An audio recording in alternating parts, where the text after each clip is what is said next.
go over some techniques and tips for midterm taking. I will do some myself, but I encourage you to go to that Langdell.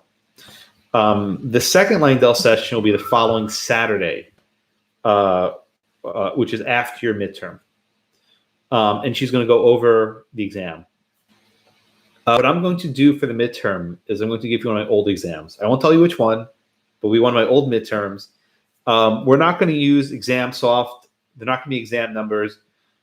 It's just a huge pain in the butt. I've done it before, and it creates so much extra headaches for people. They don't get their numbers in time. You can just type it in Word and email it to me, and I'll be happy. That's fine. I don't need blind grading because I'm not grading it. But that's what I'd like for you all to do, and I'll give you more details on this next week. All right. So, any question on the Langdells or the schedule coming up? All right. Yeah, Quinny, go ahead. Just for the midterm, that's going to be in class, correct? Exactly. Yeah. Exactly. It'll be in class.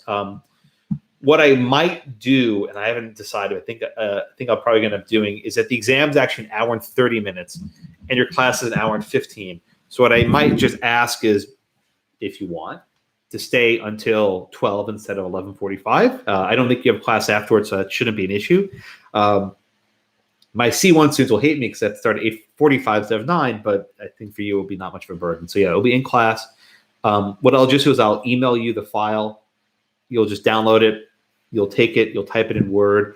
I've done it with the ExamSoft before, and it creates headaches because people don't have their numbers, and then there's delays with the registrar. And this way, I can just start grading immediately as soon as you take the exam. I don't have to wait for people to. It saves like 2 days on my end of grading time. So that's it. That's what I'm gonna do. Yeah, Garrett, go ahead, please. I see your hands up. You said the Langdell session for the midterm review will be on Friday or Saturday next week. Oh, what did I say? Was it Friday or Saturday? Whatever's in the email. Email says Friday. I'm sorry. Then you know what? I'm sorry, Grant. You're right. I sent that email very late last night. Yeah, it's Friday the 12th at 9. My mistake. I'm sorry. Yes, I see David and then Melissa. Yes, sir. I was just. Your understanding is that we didn't have a class after this? Is that what you were saying? Do you have a class right after this? Yes, sir. What time does that start? 12. 12. All right. Well, you maybe can go right till 12 then. I mean, okay. Do you want me to start earlier? I mean, if you want, what time's your prior class? Let's shake your head. I'm sorry. What time's your prior class finish? 10:15. So if we started at 10:20, 10:20 till 10:50. I'm sorry, 10:20 to 11:50. Is that better? Either way, I just wanted to make sure you had. You know what? I'm sorry. I thought you had no class after this. I apologize. I forgot. All right, then, Alyssa, that was your question? Yeah, I was just going to suggest we start earlier so we don't. Well, I can do 10:20 or 10:25. What do you think would be better? 10:20. 10:20? That's fine. I don't care. And I will email you the file in advance. It'll be in your inbox. So just download it and open it, and then you can just start. Is that all right? Then remind me on Monday. But I think I can make that work. That's not a problem. I'll just the way I can do it is like I can schedule an email to go up exactly at like 10:15, and then you'll have the file, and then you can start it whenever you want. Okay. Okay, that's actually very helpful for me to know. For my morning students, I can just start them at quarter to 9, and then they don't have any issues. It's for your advantage that you have the full time period and you have to rush a little bit. Okay, what else? Okay. I want to start today by going over some questions from last class to review. These sorts of questions should be sort of a second nature. At this point, you should have a pretty good command on the fee simple, on the life estate, on the remainder, on the reversion. If these things are not clicking, you should come talk to me right away, because the topic today makes everything a lot uglier and a lot more messy. And if you were confused by the readings today, don't worry. It's an awful chapter in the book. I think it's poorly written. You're all nodding heads. It's a good book, but this topic they phoned this one in. This was not. Look, it's in the 9th edition of this book. You think they can get this part right, but I the rest of the book I'm okay with. Just this part, they wrote it in a way that is not conducive to learning. That's just my opinion. Yeah, Lance, go ahead. Are you in the classroom, sir? Yeah. Okay, here. Then you got to mute your own computer. You can't have the classroom on open at the same time. All right. Yeah. Yeah, go ahead. I have extras on. I was just wondering about the midterm. Should I just start after the class? I'm sorry, what was your question? I had extra time, so I was wondering for the midterm. Should I start after the class? So I have time and a half. So if I start 10. Look, I don't really care. I'm going to email it to you around 10:15, and you can finish it when you want. I'm not going to be strict about it. That's your question? Yes. Yeah. I mean, I really don't care. I'd like you to do it from 10:20 to 11:50, but if you take a few minutes more, I'm not going to. I'm not going to yell at you. Okay. But you're on the honor system, right? So the way this works is I'm not proctoring it. You have to not cheat. I could have requested the cheating software, but I did not do that. So you guys are on the honor system. I mean, cheating on an ungraded midterm is pretty stupid. I can't even imagine why you would do that. I suppose people would. You can cheat on anything, but I don't think it's in your interest. And my goal, again, is to try and grade them over spring break. I don't know if I'll succeed, but that's my goal. If I fail, I will apologize, but we try to grade them over spring break. Okay. Yes, Maria, go ahead. So just to clarify, so you will email it to us, and we don't log on into class. We just take the Oh yeah, no Zoom. No, I mean, come on. I can't imagine proctoring 35 of you at once on Zoom. That's just insane. I don't care. Not that I don't care, but I don't think I could actually look at 70 people at once and figure out who's cheating. It's not worthwhile. It's actually, I'm on one of these committees that's studying the exam soft. And let me tell you something, the AI software, the tracking software, it's more accurate than human beings. Human proctors are actually very bad at discerning cheating. We've had proctors who have fallen asleep during the exam. We're human, right? You're sitting in a room that's quiet for 3 hours, you get tired. The AI software is actually better than humans at finding cheating. That's true. And you have a recording to double check it later. So it's not he said, she said. All right, let's do some questions, see how we do. And depending how well we do, maybe I'll skip some of them. But if we're not doing well, then I'll do more. Excuse me. Question number 1. Short answer. So we have this. This will be 1A, actually. So it says, Blackacre from Oscar to Adam for life. Then Blackacre from Adam to Betty for Adam's life? Huh? What the hell is that? What interest does Betty have? This is 1A. A little different than how I've seen in the past, but I want to see how you guys do. Because they're often different ways of describing the same estate.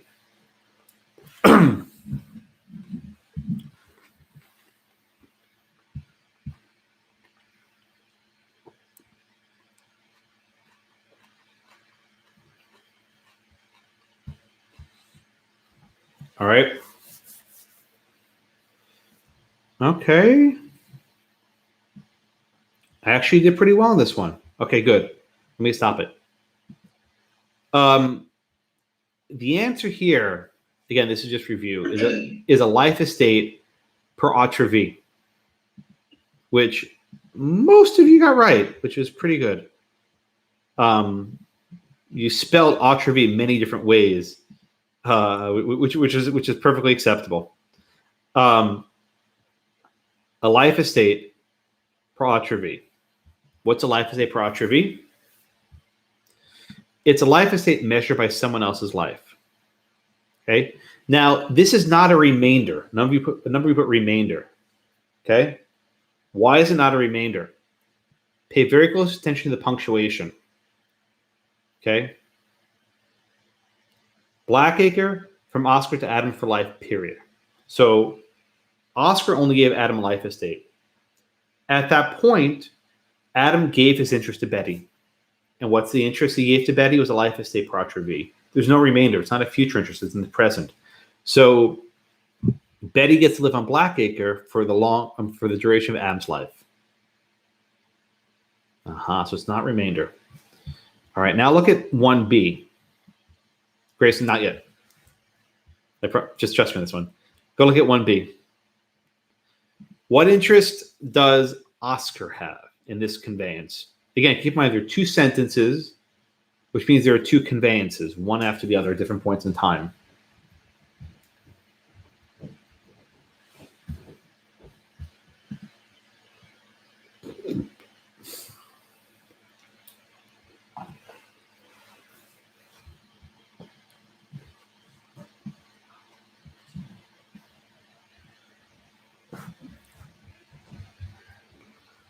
Okay, another 10 seconds or so, and then I'll call him Grayson because he was ready to roll.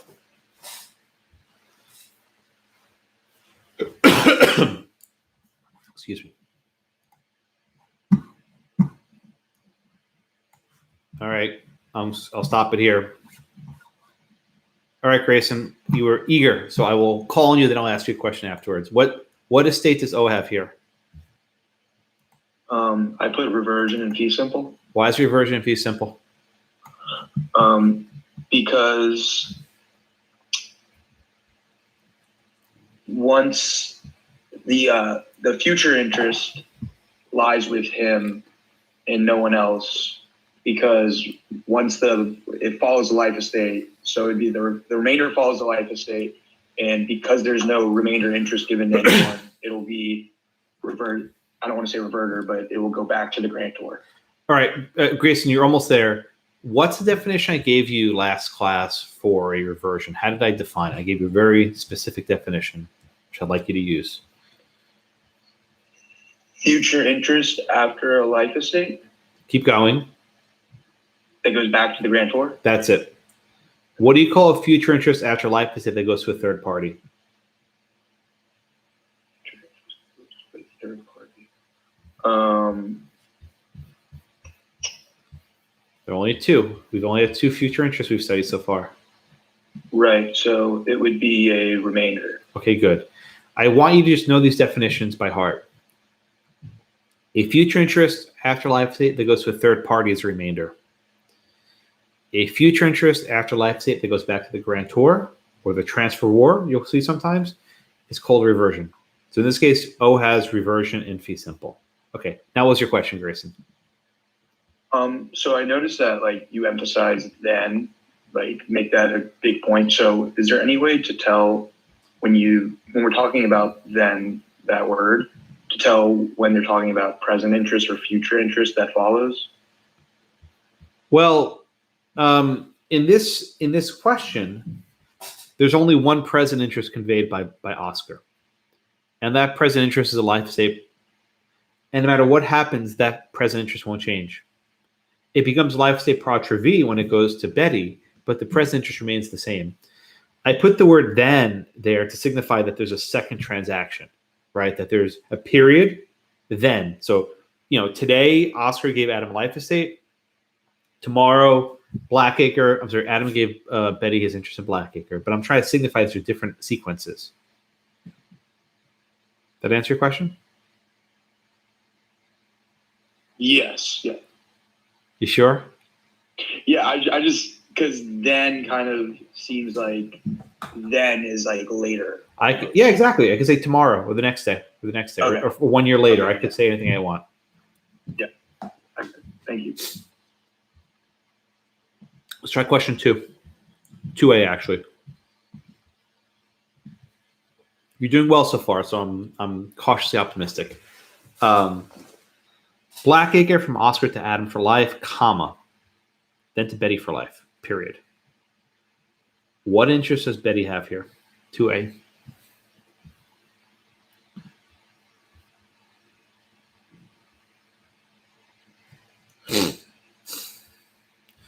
And I'll call on who's next on the roster? Okay, Dan, I get about 15 seconds. I'll call on you soon.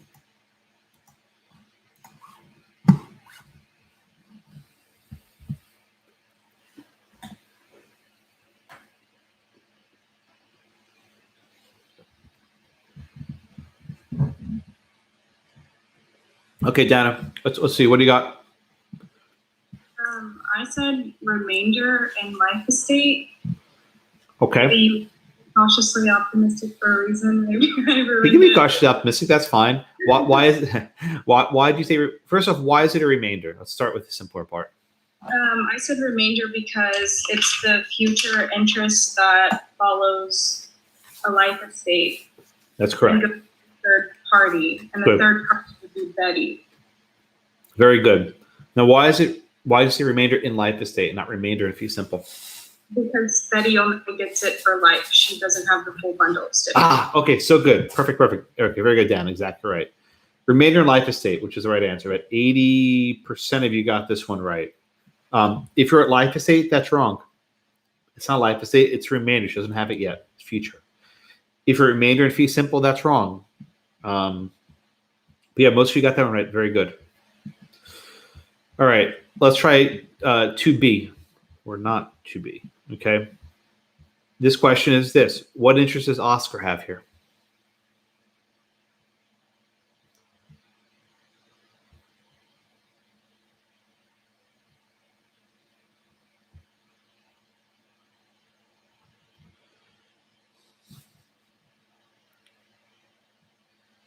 We're doing well so far.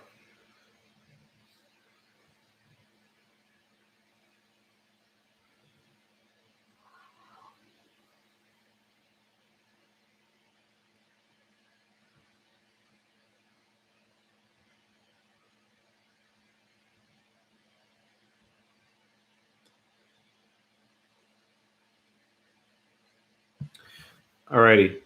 That was Dana. Nasreen, you here? Yes, thank you. Okay, thanks, Nasreen. What's your answer? What does Oscar have? What does O have? I put reversion in fee simple Okay, why did you say reversion in fee simple?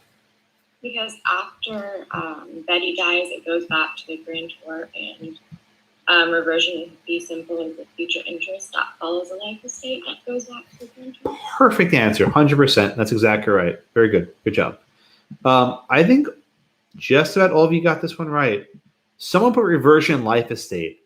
Who was that? Grayson who asked about that?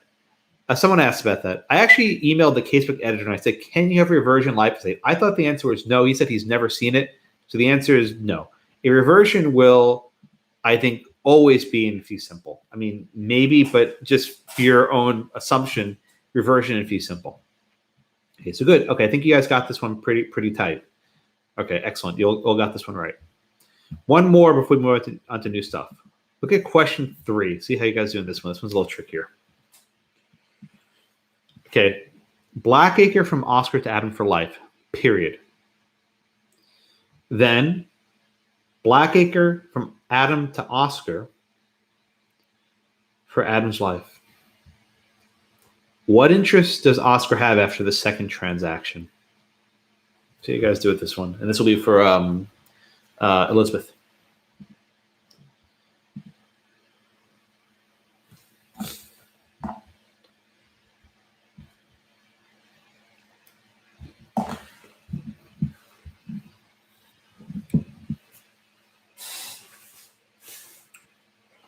All right, another 10 seconds, so get your answers in.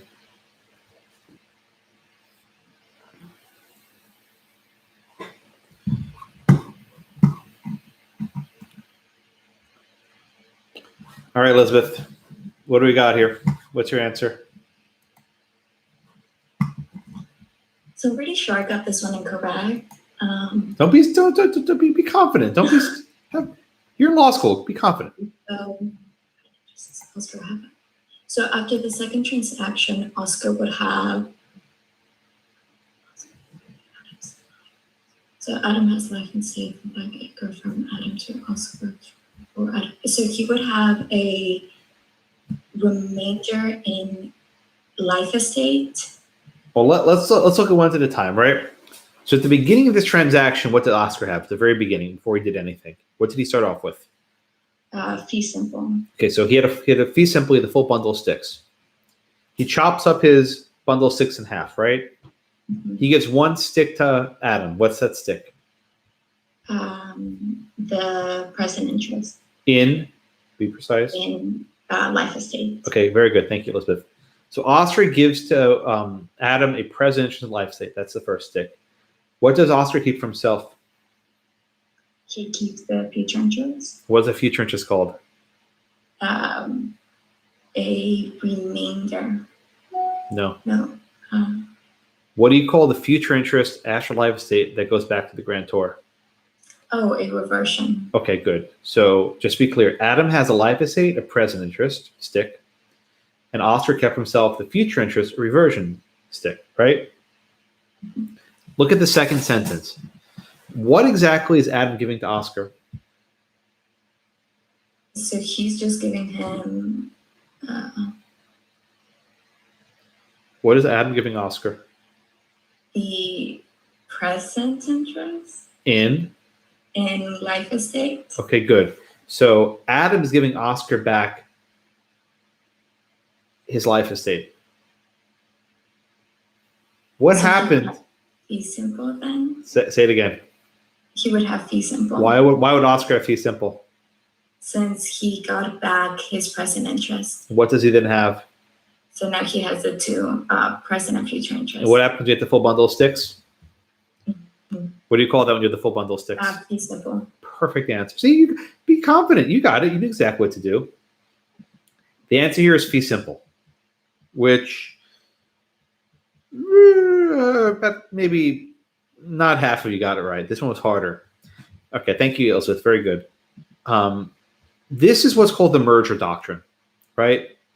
When a person has both the present and future interests, they sort of merge together and they give the person a fee simple absolute, right? So in this case, Oscar kept for himself the future interest as reversion, and then he got back the present interest, life estate, from from Adam. Therefore, he has both the present and future, full bundle of sticks. It merges into a fee simple. A lot of you put a reversion in fee simple. He had a reversion after the first transaction. But after the second transaction, it was not a reversion anymore. It became not a future interest. It became present, a present interest in fee simple. Some of you put reversion in life estate. Because you're like, oh, well, it was a life estate that went back to the grantor. No. Remember I said there's no reversion life estate. It's going to be reversion in fee simple, so that's not a thing. But reversion is wrong anyway. It's a present interest. Someone put life estate for Archer V. It doesn't matter at this point when Adam dies, right? His life doesn't matter anymore. He's irrelevant. Once Oscar has both the present and future, he has a fee simple. He can do whatever he wants with it. This is good. Less than half you got this one right, but I think Elizabeth scratched and clawed and got to the right answer. I think you did a good job with that one. This one's not easy, so I appreciate the way you sort of walk through it step by step. I often test on merger because it really shows me if you're thinking about the full bundle of sticks. Because there's no way of answering that question by chance, right? You can't just guess that this is a fee simple. You would actually have to walk through step by step by step. And this is a weird case where to figure out what the present interest is, you have to do the future interest first. So you knew he had a reversion, and then based on the reversion, now you know he'll get later what the present interest is fee simple. This question's hard. If you want to go back after class and review it, I'd encourage you. But this is the sort of things I very often will test up on. All right, Alex, I saw your hand shot up and went right back down. Were you asking about merger? Yeah, I was asking. I was going between fee simple and reversion and life estate. I ended up second guessing and I put reversion and life estate. Or sorry, reversion and fee simple. But do you see the answer why it's just fee simple absolute? Yeah, so I get it now that, after the second transaction, that's what we're looking at. And that's what I said. I mean, just look at the question. I said, what interest does Oscar have after the second transaction? I was very deliberate in asking that because I didn't want you to get tripped up. Yeah, so after the second transaction, then he gets the full bundle of 6 because he's getting the present interest back. Exactly. Okay, very good. Thank you, Alexander. All right, question these 3 or 4 questions. These 3 questions I posed.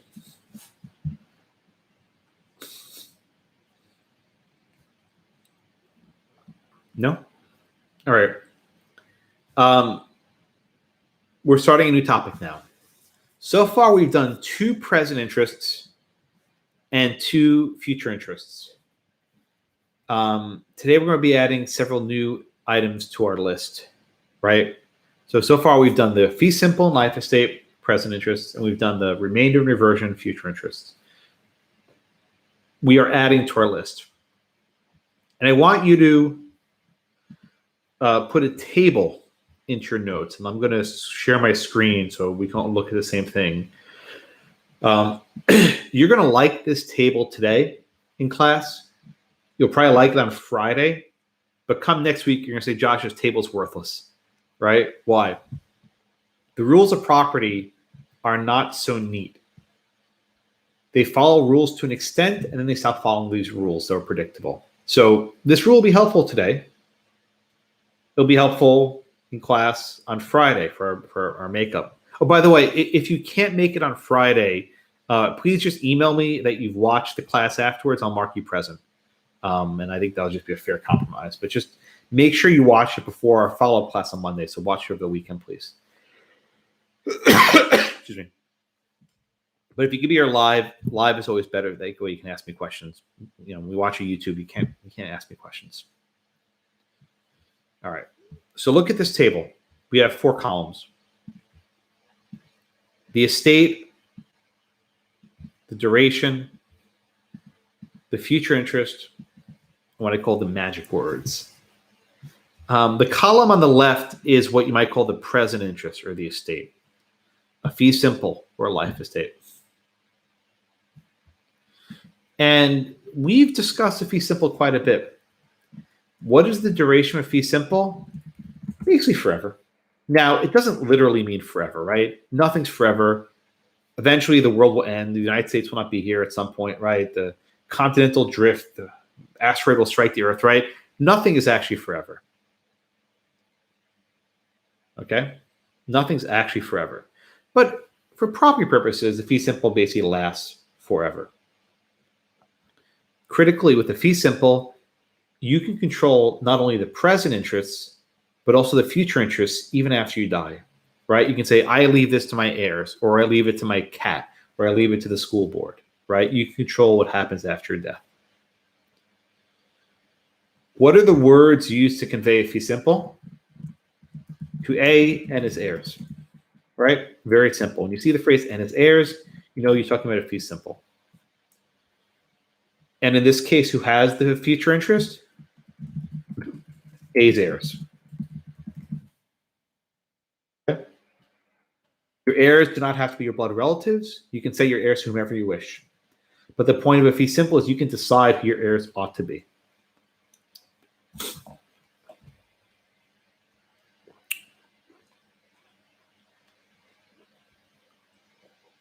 Okay, so far nothing new. The second row is also nothing new. The life estate lasts the life of A, right? We all die. We are all mortal. Death is called a natural termination, right? Where it happens, I don't know, maybe we can stop it, but eventually we're all going to die. And when we die, the life estate terminates. Now, there is no future interest that follows a fee simple, right? Because you can decide who your heirs are. But there are 2 types of future interests that follow a life estate, and we discussed them already. There's a remainder, and there's reversion. I gave you very detailed definitions of these 2. Please try to keep them in your mind. The remainder is a future interest after life estate that goes to a third party. And the reversion is a future interest after life estate that goes to the grantor, back to the transferor. You see either grantor or transferor. I can't say transferor. My mouth just doesn't work like that, so I say grantor. But you'll see them both ways in the book. Okay, so what's an example of a life estate with the remainder? Something like this: to A for life, then to B and his heirs. Okay, A for life and to B and his heirs. A has a present interest in life estate. B has a future interest in remainder. And if you want to be precise, it's a remainder in fee simple. Right? Remainder in fee simple. What about the second one, the reversion? If I say to A for life, period. Right? I don't indicate who has the future interest, but it's reversion in fee simple. Who has it? Oh, actually it's heirs, to be precise. Who has the future interest with the remainder? B and his heirs. Okay? This is nothing new, it's all review. But when you put on this chart, it becomes more clear that to figure out the future interest, you have to pay very close attention to where the future interest is going and what it's called. If it's to a third party, it's remainder. If it's to a grantor, it's the reversion. Now, I want you to listen to me very carefully in this next point. You will only have reversion and remainder after a life estate. Let me say that again. You are only going to have a reversion or remainder after a life estate. If the present interest is something else, like the ones we're covering today in class, it's not going to be a life estate, right? If it's not a present interest life estate, the future interest will not be reversion or remainder, right? Again, you are only going to have a reversion or remainder after a life estate. If you forget this rule, this class is going to suck, right? Because if you start putting reversions, remainders after different types of present interest, you're going to get stuff wrong. You're going to get lost very quickly. You're with me? All right. Questions so far?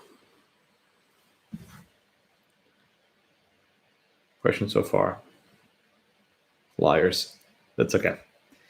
All right. We're starting a new topic now. The topic is called fee simple, defeasible, or defeasible estates. Fee simple, defeasible, or defeasible estates. This is an umbrella category, right? What is a defeasible estate? Well, it's a type of a fee simple that may not last forever, right? We said the fee simple, or maybe fee simple absolute, lasts forever. A fee simple defeasible will not last forever. It can be cut short. It may be cut short. The word defeasible is not a word you've probably ever seen before, but it means to terminate or to cut short early, right? When you give someone a fee simple, you're giving them an interest that will last forever. When you give someone a fee simple defeasible, it may not last forever. It may cut short if something happens. Okay.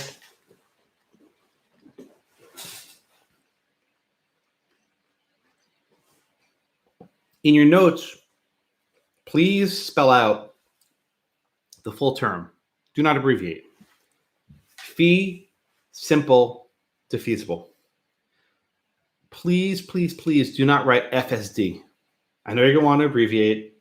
If you do, you're going to get in trouble. You're going to get lost. So at least for now, if you want to take shortcuts later, I can't stop you. But at least for class today, spell out fee simple defeasible. Okay? There are three types of fee simple defeasibles. 3 types. We'll do 2 today, and we'll do 1 next week, I think. Excuse me.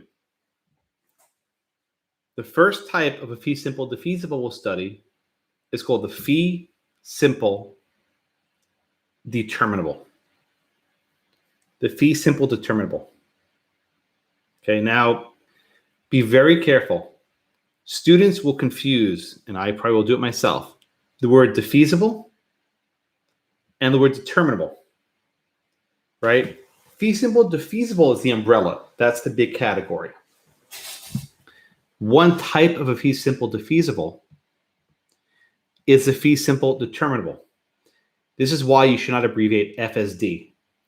If you abbreviate FSD, how can you tell the difference between fee simple defeasible and fee simple determinable? They're both FSD. So please keep them separate in your notes. Fee simple determinable, yes. Now, what does the word determinable mean? It means to cut short or to terminate. You see, defeasible and determinable mean the same thing, right? I'm sorry, this is what we have. But just keep in mind, the fee simple defeasible is the umbrella. It's the sort of big category. And the fee simple determinable is one type of fee simple defeasible. Okay. So the first type of the fee simple defeasible is the fee simple determinable. It's a tongue twister. Okay. Questions so far? Okay. Now go down to your next row. The second type of a fee simple defeasible is the fee simple subject to condition subsequent. Fee simple subject to condition subsequent. Please do not abbreviate FSSCS. They get that one right? FSSCS. Don't.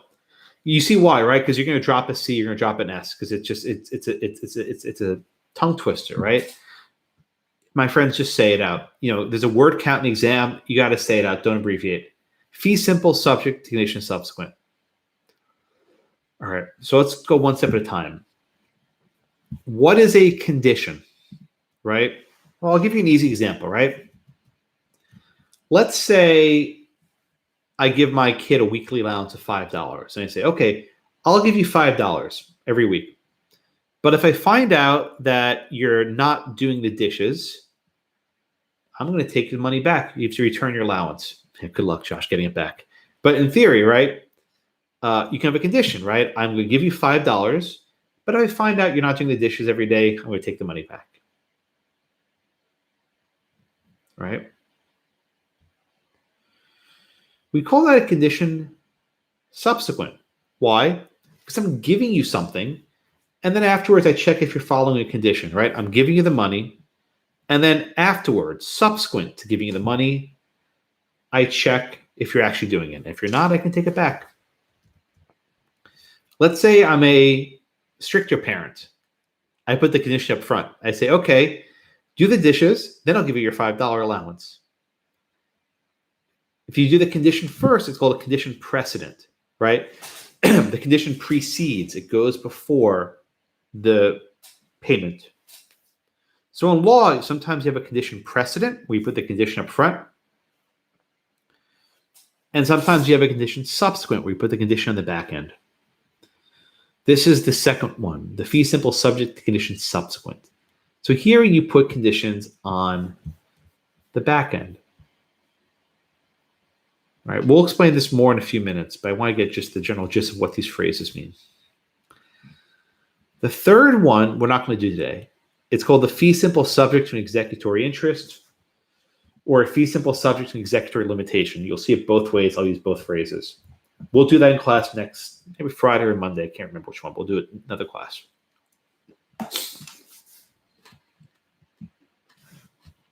Questions so far? All right. let's start filling our table in. How do you know what type of defeasible estate you have? How do you know if you have a fee simple determinable or a fee simple subject to condition subsequent? How do you know? You have to look at the words being used. All right. And so there are two categories of words that we have to discuss. The first are durational words. If you see durational words, you have a fee simple determinable. If you see conditional words, you have a fee simple subject to condition subsequent. Okay. What are durational words? While, during, until, so long as, right? I'll give you an example. You'd say, while you're in law school, you were living in downtown Houston. Or during law school, you worked at the district attorney's office. Or you were studying in the library until 5 p.m., right? Or you will come to South Texas so long as you're pursuing your JD, right? These are words that suggest you're doing it for some period of time. Now, that period of time may end, in which case you're not doing it anymore, but suggests there's a period of time that's being used. All right. Conditional words are different. You might remember, like from middle school logic. Remember, if P then Q. Does that sound somewhat familiar? Do they still even teach that? I don't even know. Yeah, people are nodding. Okay, good.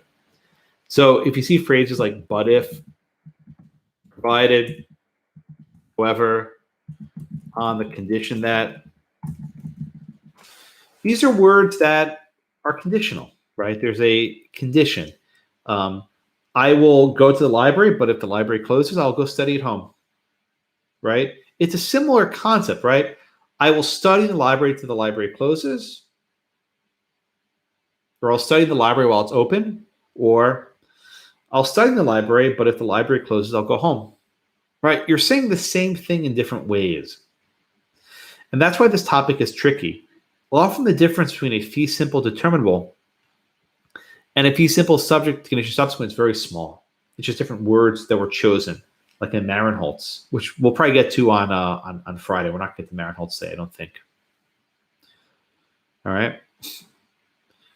You need to be able to pay close attention to the words that are being used, right? You got to memorize this, unfortunately. All right. Questions so far on the first column. We'll get to the other columns in a minute. Don't ask me about the future interest yet. We'll get there, I promise. We got to build up to it.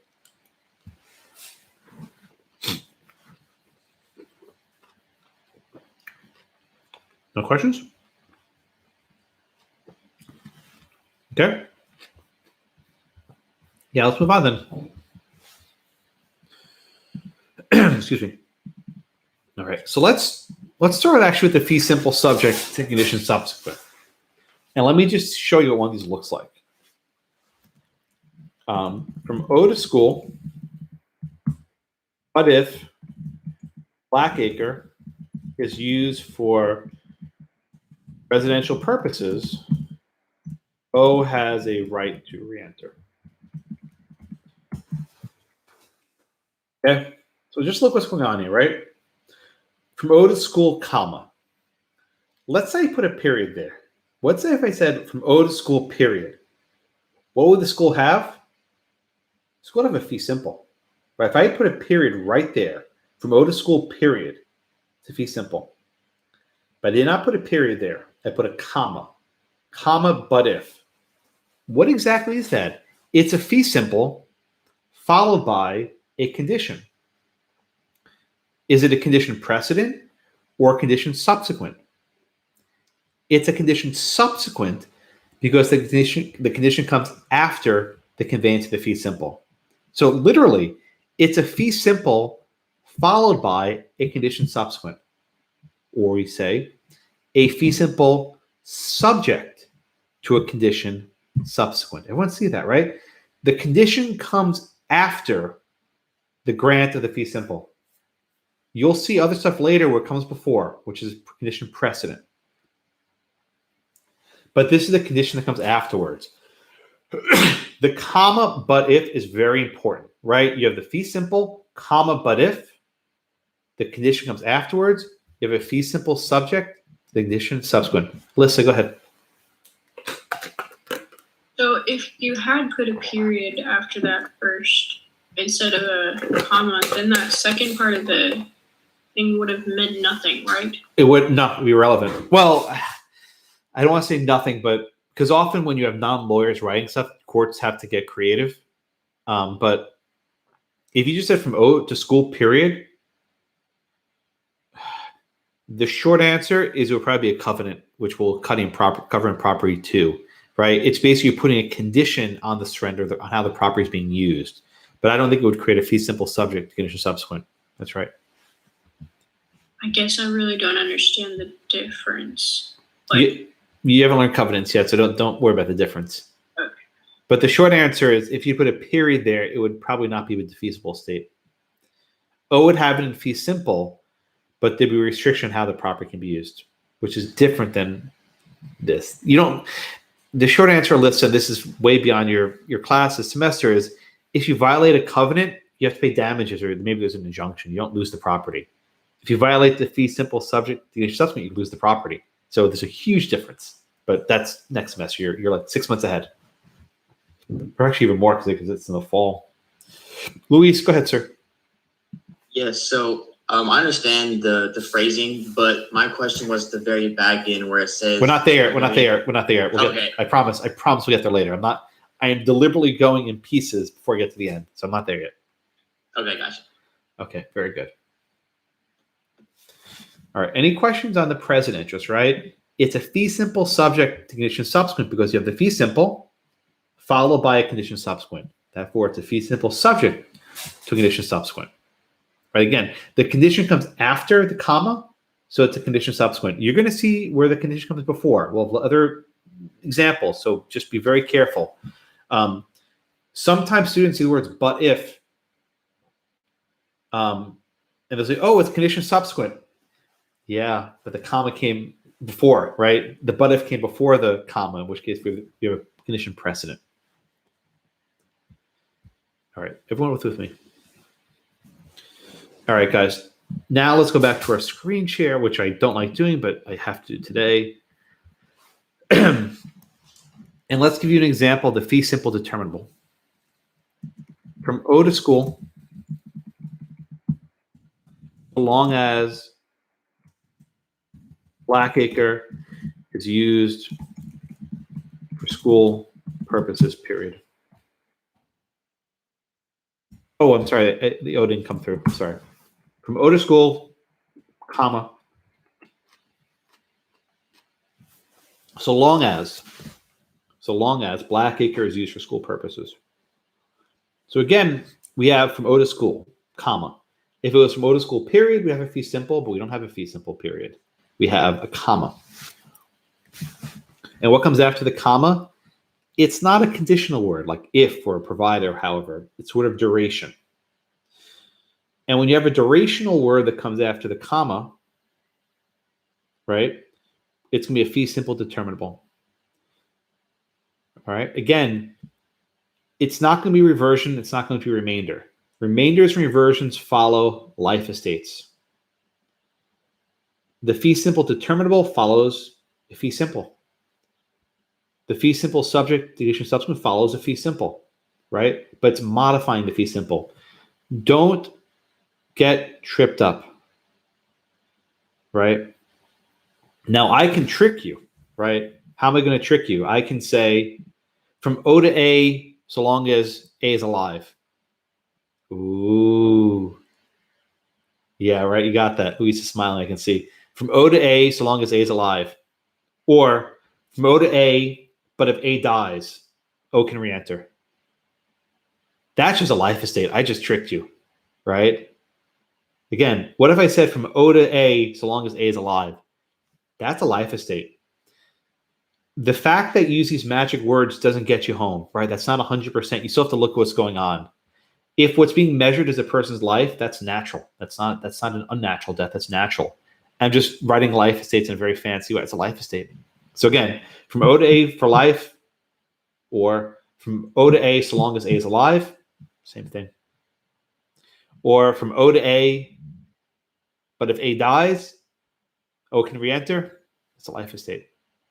But the second one's a little bit tricky because of the re-entry, but definitely from O to A so long as A is alive, that's a life estate. So I can trick you that way. So these magic words, the while, during, so long as, you still have to read on and see what the actual condition is. But this one's a standard fee simple determinable. From O to school, so long as Blackacre is used for school purposes. All right, questions on that one?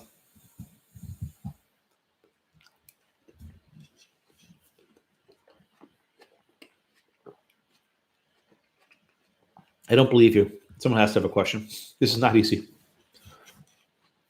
All right, Quinny, go ahead. So I just want to be clear. So like whenever we like get hypothetical, the best way to go about it would be to determine like if it was either a life estate first or a fee simple given first, because then you break it down to the other. Yeah, look, Quinny, you got to go clause by clause. By the way, people know the word clause.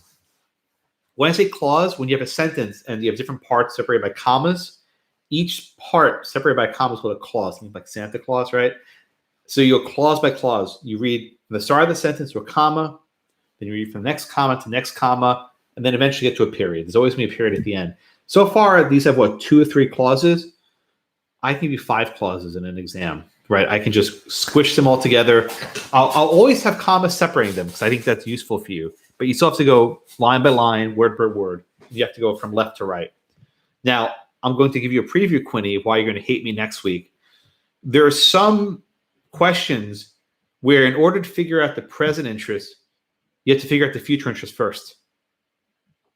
There'll be some questions where the future interest is actually easy to figure out, and you have to work backwards and know what the present interest is. You're going to hate me, I promise. Maybe you don't hate me, maybe you'll like me, I don't know. But I hate myself when I have to teach it. You have to go backwards sometimes, but you have to go clause by clause, left to right or right to left. You can't skip around. Thank you, Quinny. And so was that Luis? Your hand was up also? Yeah, it was kind of along the same lines of what Quinny was asking, like kind of like an approach to this kind of thing. Like, do you take it like in like branches or word by word, my friend. Yeah, word by word. But sometimes you go left to right, sometimes you go right to left. So there's not like a specific strategy to conquer these questions. You have to struggle with them. That's the best answer I can give you. But for now, we're just reading left to right, comma by comma. Okay. All right. Thanks, Elise. All right. Let's fill in our table a little bit more. And let's fill in the future interests. So we know with a life estate, there are 2 possible future interests that follow life estate. There's the reversion and there's remainder. What's the difference? With reversion, the future interest goes back to the grantor after the life estate. And with remainder, the future interest goes back to the goes to a third party after life estate, right? We've got that. The fee simple determinable and the fee simple subject condition subsequent have very special future interests, and they're pairs. When you have one, you have the other, right? You can't mix and match. The life estate has 2 possible future interests, but these only have 1. Each of these has 1 future interest that links up to it. You're going to need to memorize these pairs, and I call them pairs very deliberately because they always come together. So if you have a fee simple subject to condition subsequent, the future interest is called a right of entry or a right of re-entry. You'll see it both ways. I'll use both of them. You need to both of them. A right of entry or right of re-entry. Now, this one's easier to remember. Why? Because the conveyance will indicate what happens in the future. The conveyance indicates that after, let's say the school is used for residential purposes, right? That they build an apartment complex on the land. At that point, the condition is violated. So we have comma, O has a right to re-enter. Or you say O has a right to enter. O has a right to re-enter. So you have to memorize this, unfortunately. I mean, it's an open book exam, but you need to know this cold. If the present interest is a fee simple subject condition subsequent, then the future interest is a right of entry or right of reentry. You have to memorize those pairs. Now, to Quinny's question, let's say there's a question where you don't know what the present interest is, but you know the future interest is a right of entry. You work backwards, say, aha, the future interest is a right of entry, therefore we can determine that the present interest is a fee simple subject to condition subsequent. You go, sometimes you don't know what the present interest is. You have to work backwards. It gets messy. It gets really messy quickly. Okay? Questions on that one? Yeah, Grayson, go ahead. So one necessarily means the other? They're pairs, Like yeah. right of entry. Yeah. Right of entry okay. Yeah, they're pairs. Very good. Yeah, Alyssa, go ahead.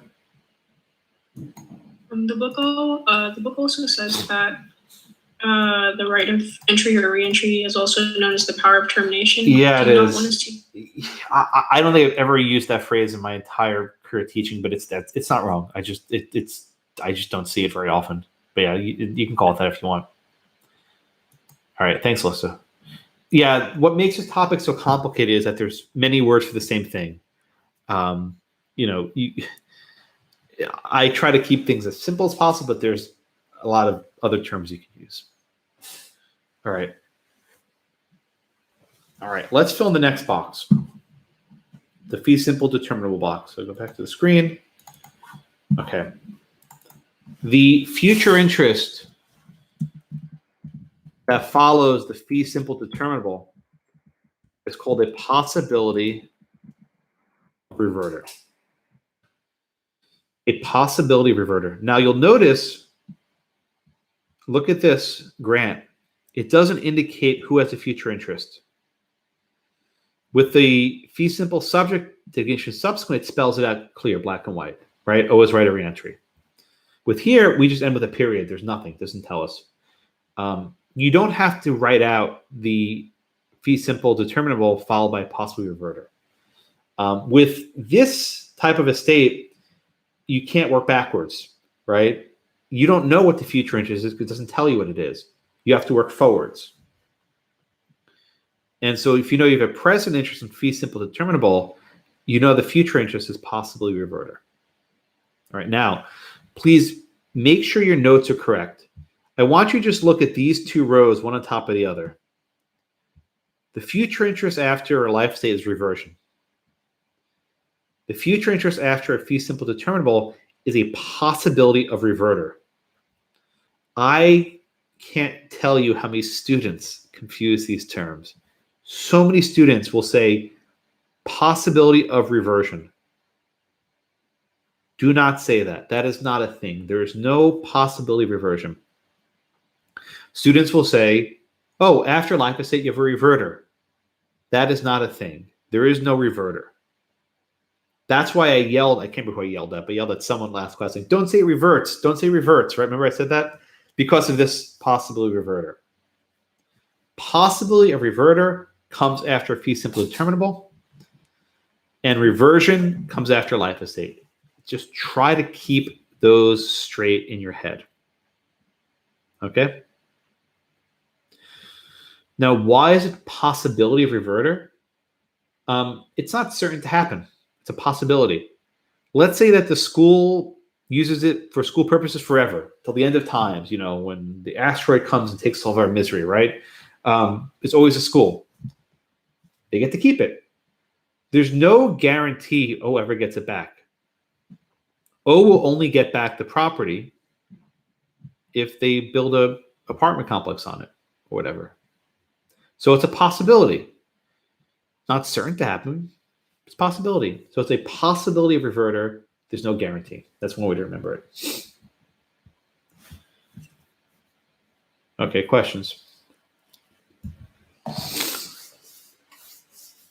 Yeah, Grayson, go ahead. So when you have the fee simple determinable, the future interest is going to be possibility of reverter, but it's not certain that that will always happen. Right. In the case that yeah, you have that. That's the essence of a defeasible estate. It's not certain. With a life estate, we all die. Right? Eventually, A will die sooner or later because it's going to die. But with a defeasible estate, it may happen. It may not happen. We don't know. right? If they follow the conditions, they'll keep it forever. It will be effectively fee simple absolute. But the second they slip, they may lose their property, right? It's very dangerous to accept a fee simple defeasible because you're not accepting it outright. You're accepting it on certain terms. And if you break those terms, you can lose the property. And it can go on forever. Alyssa, go ahead. Are the possibility of reverter and the right of entry or reentry, are those transferable inter vivos? This is the Mahrenholz case, right? At common law, the answer is no. Excuse me. At common law, you cannot transfer the possibly reverter or the right of entry inter vivos. In fact, at common law, you couldn't even leave it in a will. It went to your heirs. So you couldn't transfer inter vivos, you couldn't transfer testamentary, it went to your heirs, which is crazy, right? So let's say you hated your son, who's your only legal heir. It went to him no matter what you did. That's why the Mahrenholz case, which I don't have time for today, it went to the son upon his parents' death. Yeah, Sebastian, go ahead. I'm sorry, Alyssa, did I answer your question? Partly. It's just that there's conflicting. Like it says, the common law, you can't transfer it inter vivos. But then it says most American states do. Yeah, most states have abandoned that rule today, except for Illinois, apparently. So we're supposed to use the common law rule. Well, on an exam, if I say you're in a common law jurisdiction, then you follow the common law rule. If I say you're in a modern jurisdiction, in a modern rule, you could transfer the inter vivos. Okay, cool, thanks. Unfortunately for you, on my exams, I almost always ask common law rules because they're more fun. The modern rule sucks. You can do whatever you want. Common law rules, you actually have to know what the rules are. In other words, with a common law exam, you need to know the rules. With a modern jurisdiction, you can just guess and get it right. Sebastian, go ahead. So does the grantor gain whatever they built on the property if the additions come along with it? Okay. So again, it's very risky to accept property with a fee simple determinable, right? You think oh wow, I'm getting this great gift from the Huttons, but they were not so generous. If they were generous, what I say, if you love someone, give them a fee simple, right? If you love someone, don't give them a life estate. If you love someone, don't give them a fee simple defeasible. That means you don't love them. It means you don't trust them. If you love them, stay with a fee simple. All right, thanks, Sebastian.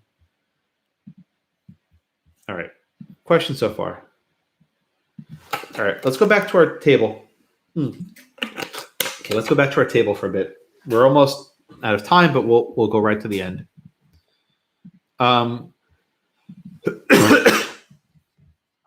There's a major difference between the right of reentry and the possibly reverter. Now, what does it mean that O has the right to reenter? With a fee simple subject to condition subsequent, you need to take legal action to reclaim your land. So let's just say on January 1st, they build an apartment complex on the property, right? Residential purpose, they violate the terms. The school won't lose the property immediately. In order for the school to lose the property, something has to happen. O has to go to court. And that usually means O files a lawsuit against the school board, seeking to assert his rights. It's what's called a quiet title action. What does quiet title? It's not like, quiet. No. Quiet title is when you ask the court to settle the interest. You say, hey, judge, we have this dispute, right? We have this agreement that says you have to use school purposes, and they built an apartment building. What's the deal, right? Judge, tell us what our rights are. And the judge will say, you know what? The school board violated their condition on January 1st, right?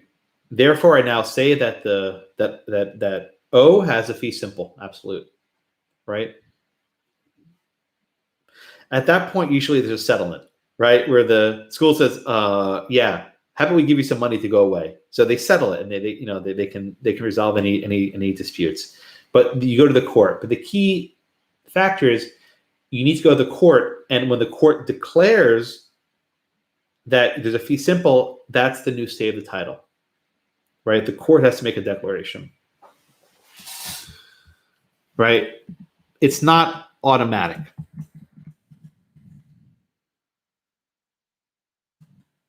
The possibility of reverter, however, is automatic,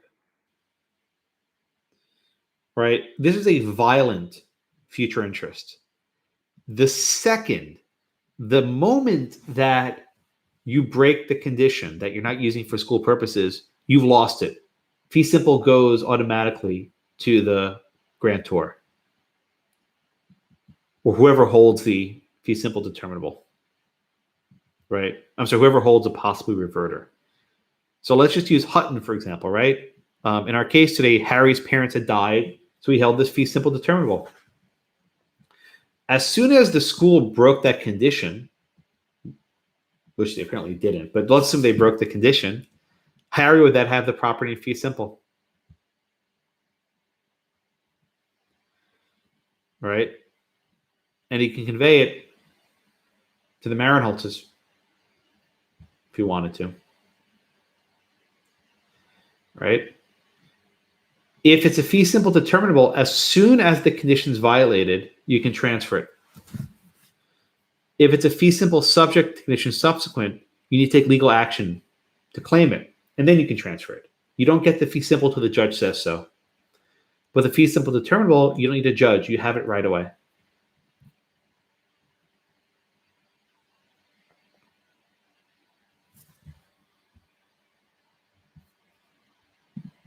All right, so again, the big difference, right? The big difference between a fee simple determinable and a fee simple subject to condition subsequent is how the future interests operate. With the fee simple subject to condition subsequent, the future interest is the right of entry. You have to exercise that right to reclaim the property. You have to go ahead and actually do stuff, go to court. And if the court agrees, congratulations, you now own Blackacre. If the court disagrees, you don't own Blackacre. The fee simple determinable is more violent. It's as soon as the condition is violated, it's yours. Now, someone's going to ask me, Josh, but what if it's not clear, right? You know, what if you're storing furniture, school supplies, and it's not clear if that's school purposes? Well, eventually court will get involved. But you would say the date on which O obtained a fee simple was the date when the condition was violated, not when the court says so. So you make it basically retroactive.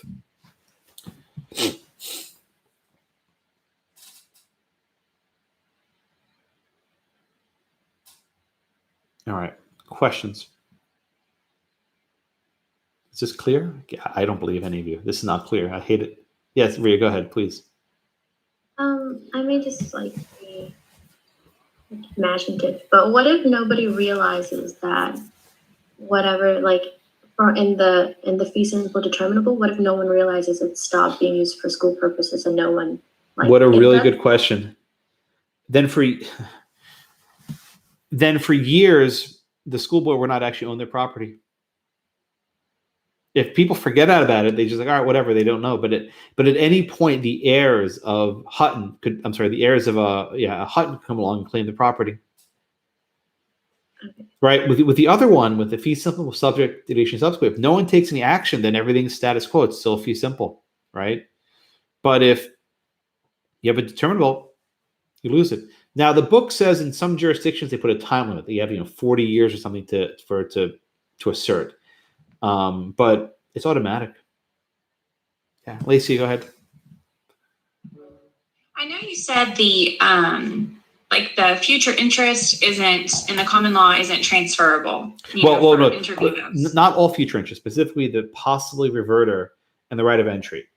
You could transfer a remainder of common law that you could transfer, but not one of these. I'm sorry. Yeah, just be careful. I should have specified. That's okay. But with the actual present interest in a fee simple determinable or a fee simple subject to condition. Yes. Like I know in the book there was a problem about someone that owned a restaurant and then they were going to sell the restaurant and the new person was going to put in a bar, which was against the condition. Right. So you can transfer The present your interest. Yes, you can. present interest in a fee simple determinal, just not the future Correct. interest or the possibility of reverter. Correct. Okay, Yeah. thank You you. can always transfer your present interest.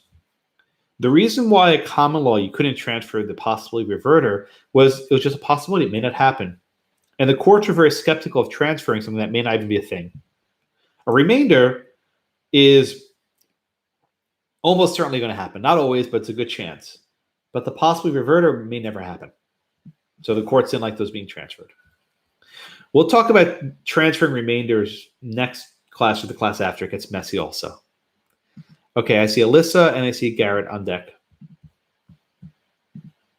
The possibility of reverter can be retained by is retained by the transferor or his heirs. Correct. Right. At common law. And then for the right of entry, re-entry, is that the same as well? Like it's the transferor or his heirs? That's correct, yes. Okay. Right. Good. Yes, Garrett, go ahead. If with the fee simple subject to condition subsequent, if you wait too long to ever assert your right of entry, does that open the door to adverse possession claims? I knew someone was going to ask for that question. It could. It could. The better reason why is that states have imposed statutes of limitation for the right of re-entry, that once you become aware of it, you have a certain amount of time to actually claim it. We'll do that in another class. So the short answer to Garrett's question is if you wait too long, that you sit on your butt and you don't exercise your right of entry, you could lose it. With a fee simple determinable, it's gone. It's yours, whether you know it or not, which is one of these weird things. This was Ria's question. Grayson, go ahead, sir. Are we going to review the common law view and the modern law view, just the distinctions, or is the book the best? I thought we did that already. I'm not sure what you're asking. Okay, I may have missed it. I can go back. At common law, you couldn't transfer the possibly reverter and the right of entry. Modern, you can. Okay, but it's just on the possibility of reverter. That's the only. I said both. I said and the right of entry, both of them. They're treated more or less the same, I think. All right, thanks, Grayson. All right, Lacey, go ahead.